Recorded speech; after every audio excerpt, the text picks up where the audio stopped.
All right, let the church say amen. I'm delighted to be with you.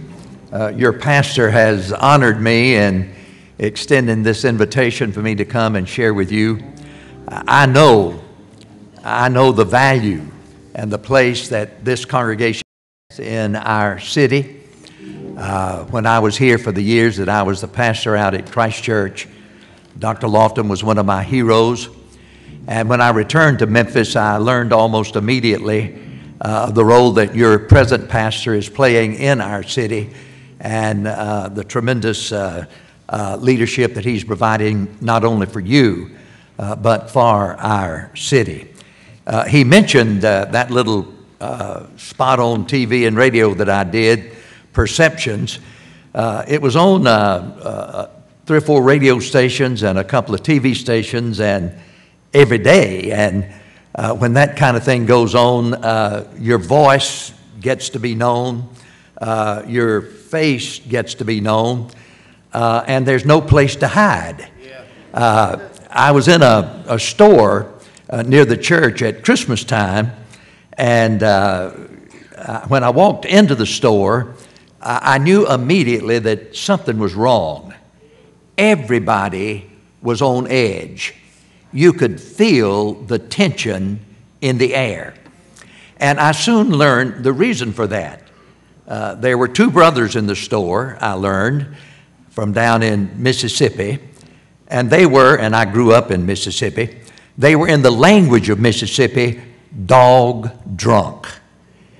And all the clerks, it was one of those fancy stores that have all these expensive things sitting on racks. And all the clerks were afraid they were going to stumble into one of these and break the valuable china and that sort of thing. I ended up back at the gift wrap station the same time one of these men was there. Conversation took place. His gift was wrapped and he left the store.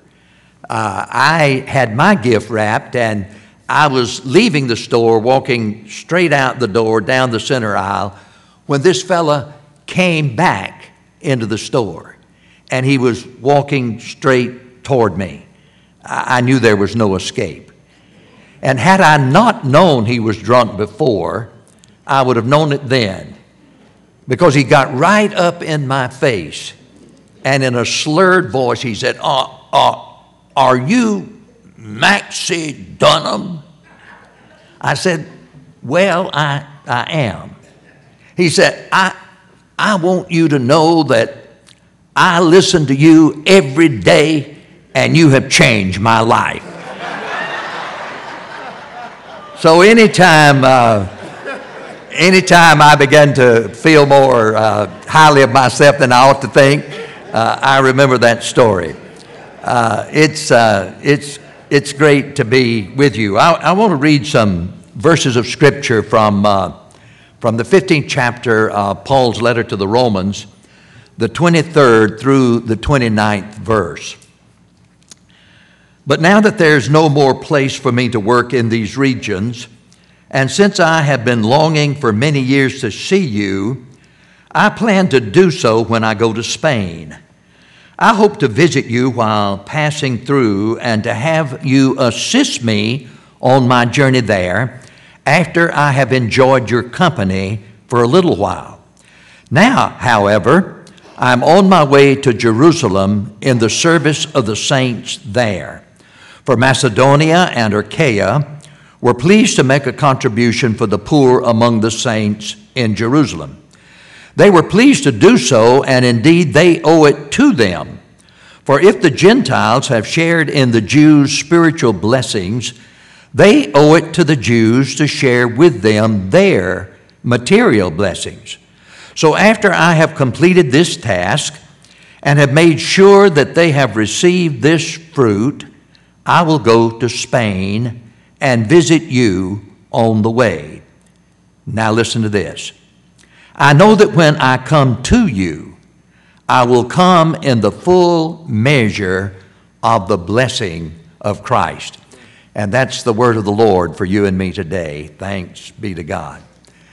It's always a joy for me to visit another congregation, but I've come to believe that it's easier It's easier for your pastor to know what to preach and decide what to preach any given Sunday morning because he knows you, he knows your situation, he knows the conditions, he knows your need. It's easy for a local pastor to know what to preach than it is for the visiting person to know what to preach. And we know what a responsibility it is, how accountable I am to preach the gospel.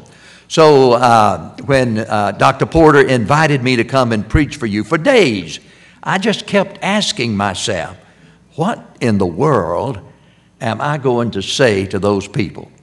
What am I going to preach? And then I came across the last verse in this passage that I've just read for you. I know that when I come to you, I will come in the full measure of the blessing of Christ. So that's the spirit in which I come to you today.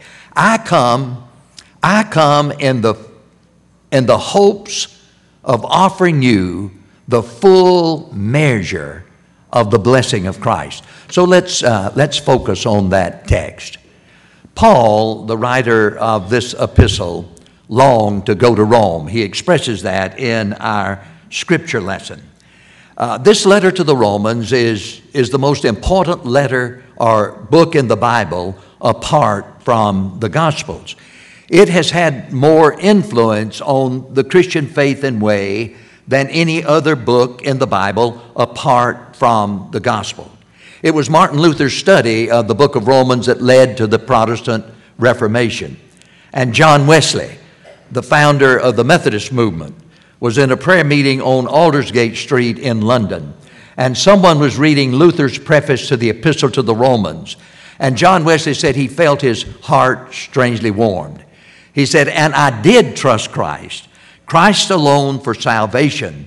And an assurance was given me that he'd taken away my sins, even mine, and saved me from the law of sin and death. It was that experience of Wesley there in England that started revival fires burning in that country, which came across the sea to America, and the whole Methodist movement was born. So the book of Romans has played a signal role in the faith and life of the church, in all of Christian history.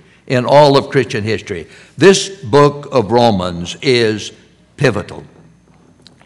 In this letter, Paul spells out in his brilliant way his understanding of the gospel and the core of the gospel, justification by grace through faith. And after using all of his genius to make that brilliant argument for the Christian faith, he comes to the end of this letter and he expresses the heartbeat of his life, that which has captured his mind and is burning in his soul and determines every step he takes and every decision he makes. And he expresses it there. When I come to you. When I come to you, I will come in the full measure of the blessing of Christ. If ever there was a person of one subject, it was Paul. He was a man of one subject. He wrote to the Corinthians, I determined to know nothing among you save Jesus Christ and him crucified. And he told the Corinthians that, and then later wrote to the Philippians, for me to live is Christ. And to the Colossians he wrote, the secret is simply this, Christ in you. Yes, Christ in you, bringing with him the hope of all the glorious things to come. And he wrote his autobiography in just one sentence, 2 verses in Galatians 2. I have been crucified with Christ. It is no longer I who lives, but Christ lives in me. And the life I live in the flesh, I live by faith in the Son of God who loved me and gave himself for me. So from his experience on the Damascus Road to the end of his life, just before he died, he said to young Timothy, I've kept the faith, I've finished the race. Therefore, there's laid up for me a crown of righteousness. Paul was a man of one subject, and that one subject was Jesus Christ. So he says to the Romans, when I come to you, I will come in the full blessing of Jesus Christ. And so I come to you. I come to you in the full measure of the blessing of Jesus Christ. What is the fullness of that blessing? First of all, Christ comes to free us. Now let that sink in. Let it permeate the fiber of your awareness. Christ comes to free us. Can you say that with me? Christ comes to free us. I was in Liberia, Africa, not long ago, and I learned that in certain sections of Africa, the New Testament word for redemption is translated, God took our heads out. Now, that doesn't have much meaning on the surface. In fact, it's rather strange until you trace it back to the 19th century when slave trading was practiced. The meaning then becomes powerful.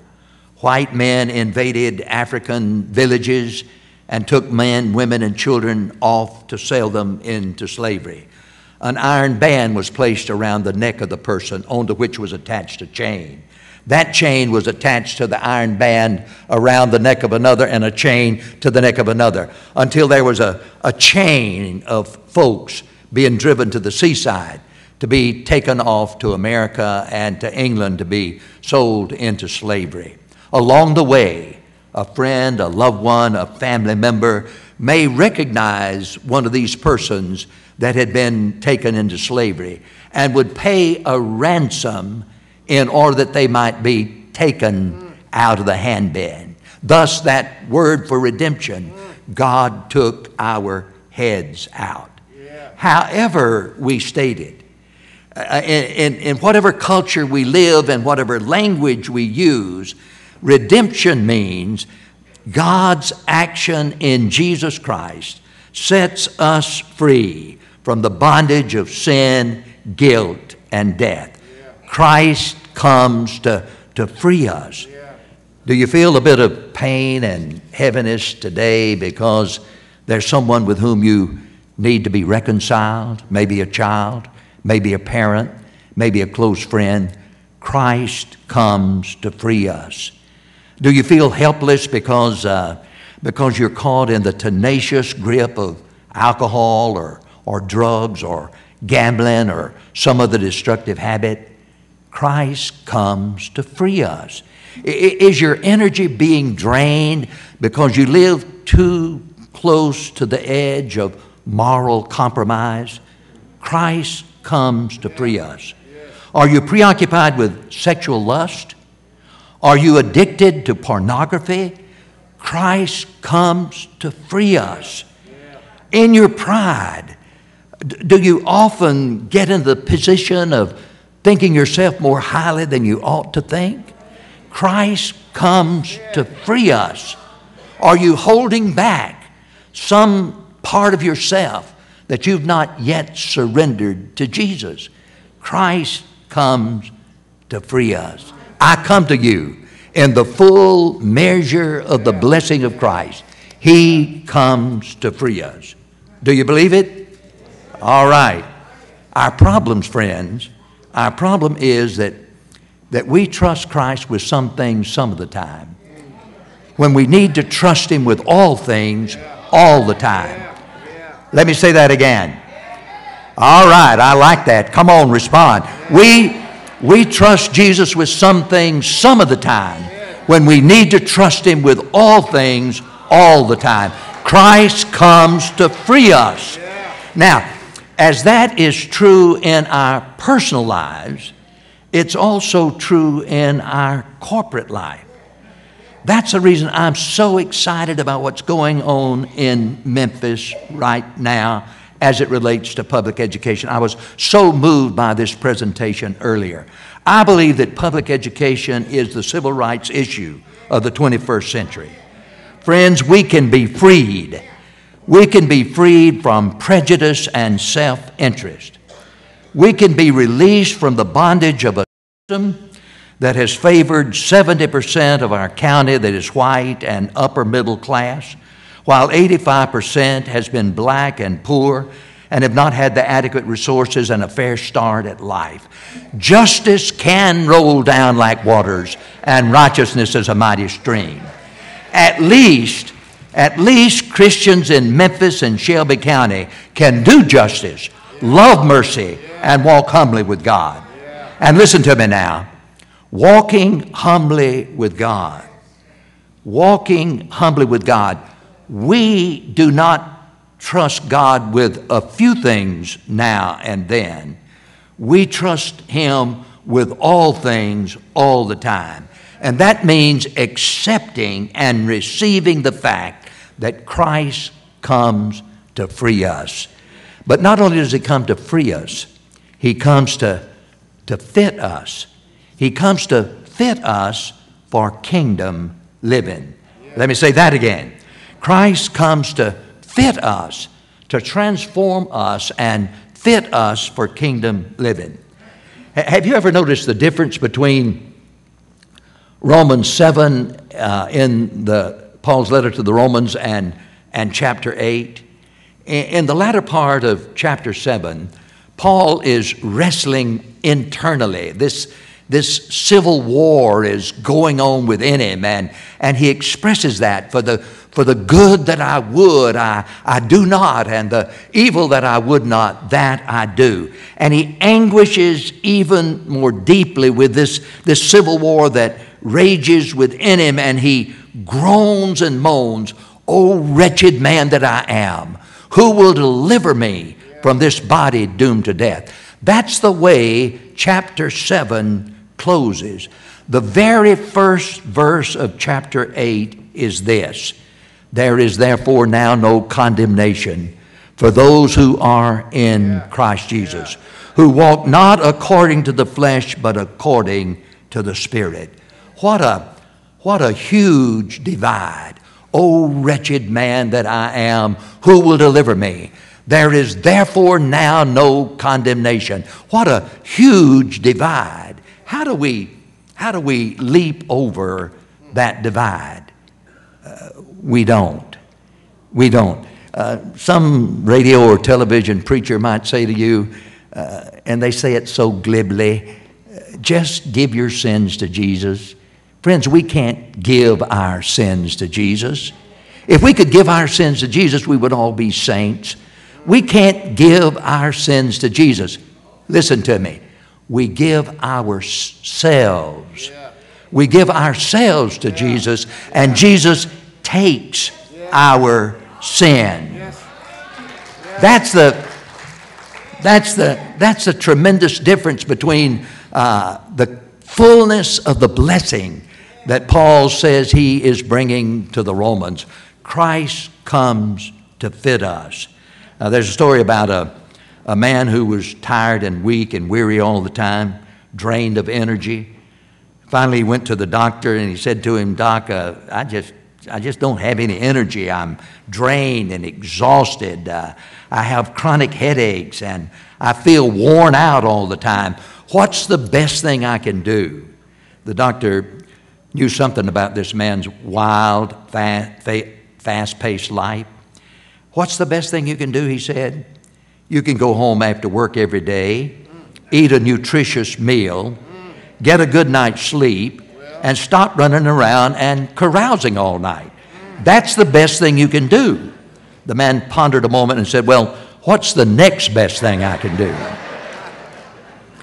Too often we decide for the next best thing because we're not willing to be who God called us to be. We're not willing for God to transform us and to fit us for kingdom living. I want you to hear me now. You don't hear much about holiness these days. But holiness, friends, is not an option for God's people. Holiness is not an option for God's people.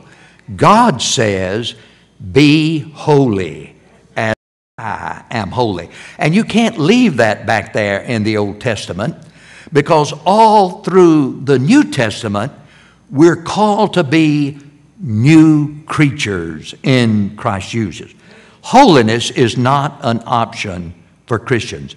There ought to be about us Christians something that sets us apart, that distinguishes us in our ethical understanding, in our moral life, in the way we walk, in the way we talk, in how we live together in family, how we raise our children, how we treat our wives, how wives treat their husband, what we think about war, how we relate and how we respond to the poor, and the way we think about those issues of abortion and gambling and sexual brokenness. In Ezekiel, God says to Israel, "The nations will know that I am God when through you," listen to that, "when through you I display my holiness to them." Listen to me, friends. The world is not going to pay much attention to the church.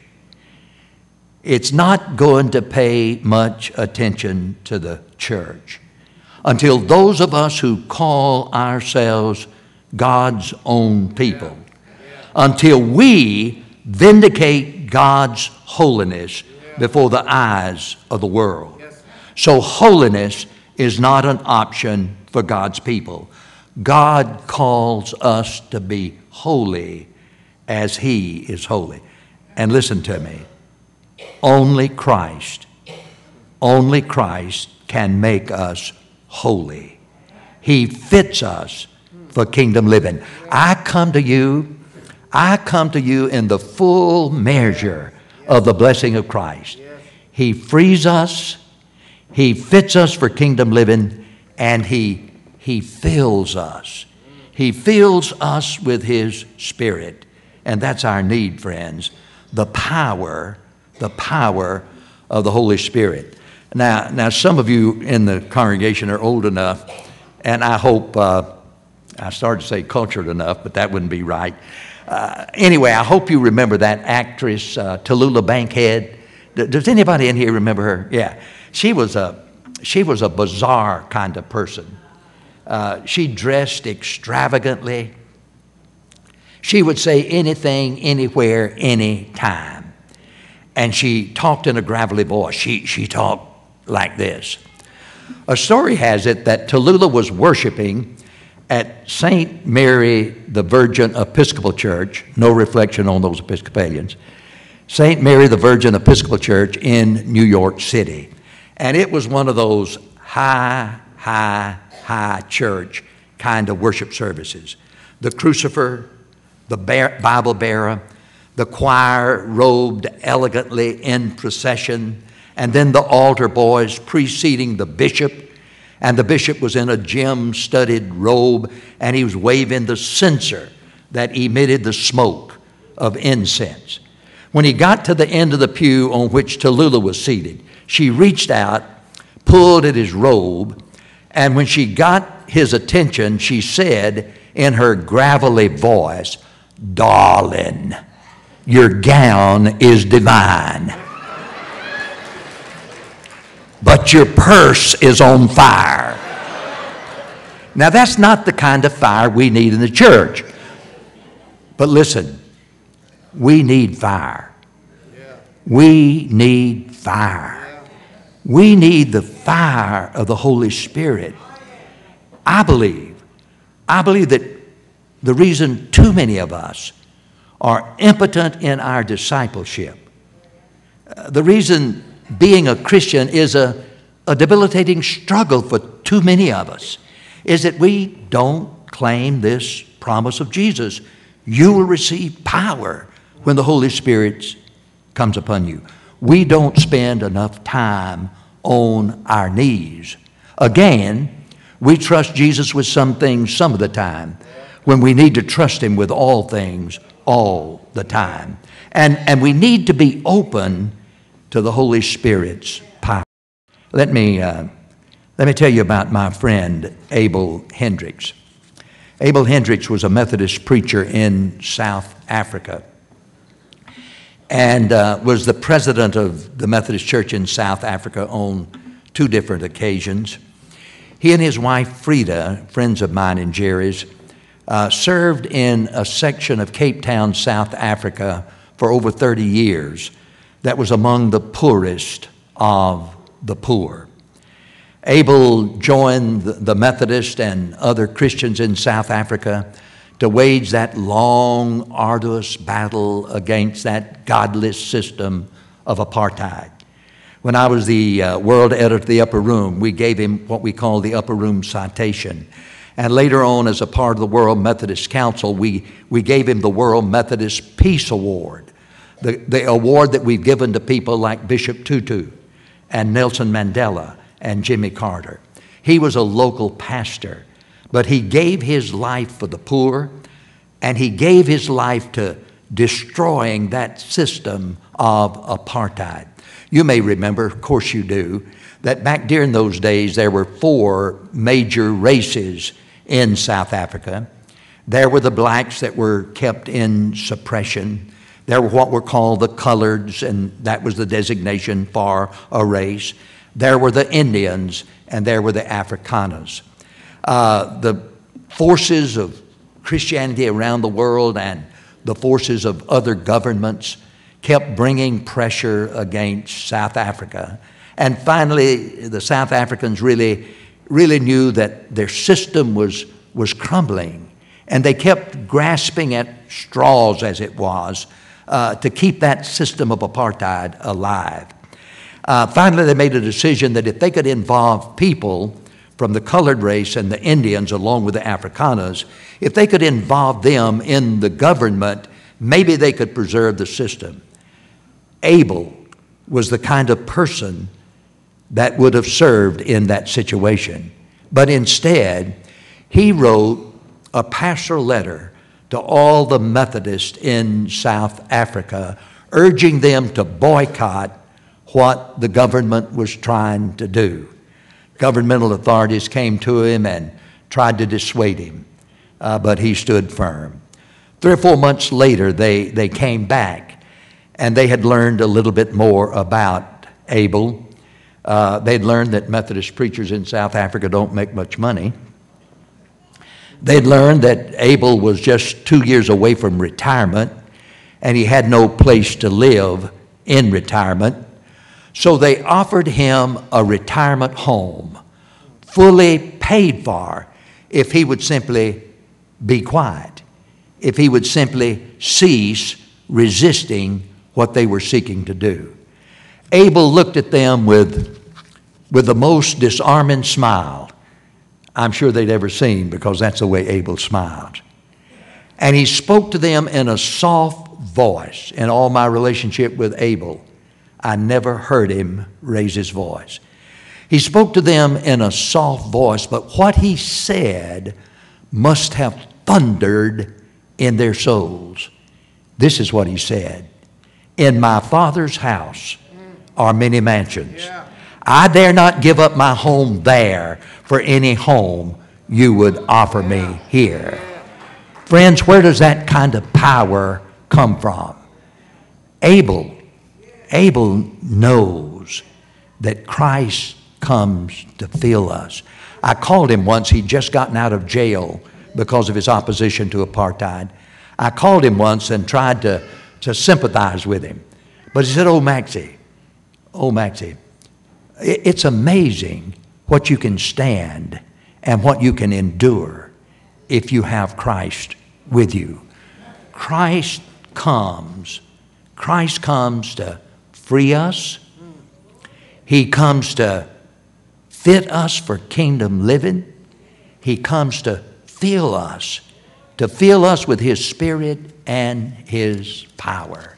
And that's the full measure of the gospel that I have come to share with you today. I don't want to miss any of that. I don't want to miss any of that. And I don't want any of you to miss it. Amen.